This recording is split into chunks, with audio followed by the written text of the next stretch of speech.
Vous écoutez un podcast Panafro. Avec Georges Pompidou, nous étions très ambitieux. Mais notre ambition n'était pas d'être député, ni même d'être ministre ou chef d'État. Et moi, mon ambition, c'était d'être poète et professeur.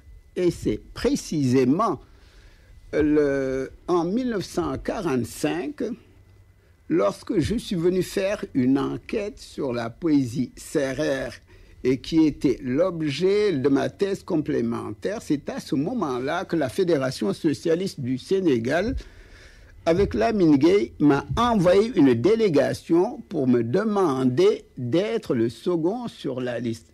Encore une fois, ça ne m'intéressait pas, mais on m'a couru après pendant un mois. À la fin, j'étais fatigué, je voyais la misère des paysans sérères et j'ai accepté donc d'être candidat, le deuxième candidat du Parti socialiste. Mais après mon élection, dans une interview que j'ai donnée à une revue française, j'ai dit dès 1946 Panafro, le podcast. Que mon but, c'était de mener le Sénégal à l'indépendance et après quoi, je prendrais ma retraite politique. Et cela, je ne l'ai pas oublié. Donc voilà les circonstances dans lesquelles je suis, comme j'aime à le dire, je suis tombé dans la politique. En 1945, vous savez, j'ai été élu pour la première fois député du deuxième collège de la circonscription Sénégal-Mauritanie. Mais j'ai même été membre du comité directeur du Parti socialiste.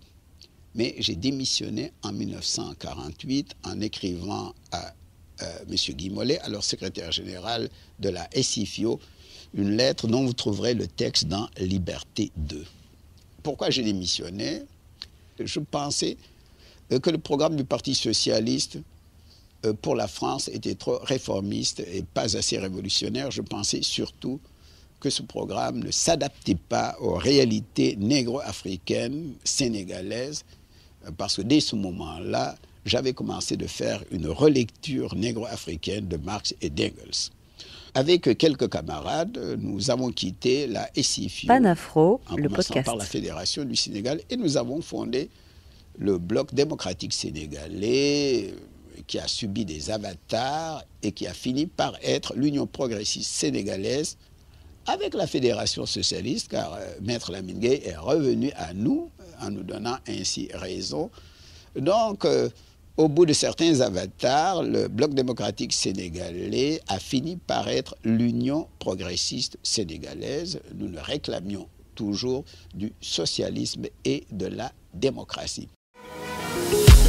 Merci d'avoir écouté ce podcast Panafro. Pour aller plus loin et élargir le débat, rejoignez-nous sur Facebook, Instagram ou WhatsApp. Soutenez-nous en devenant membre premium. De nombreux avantages, contenus exclusifs et en illimité sont à retrouver sur la plateforme play.panafrotv.com. D'autres surprises vous attendent également sur panafrotv.com. Alors, à bientôt sur les réseaux Panafro.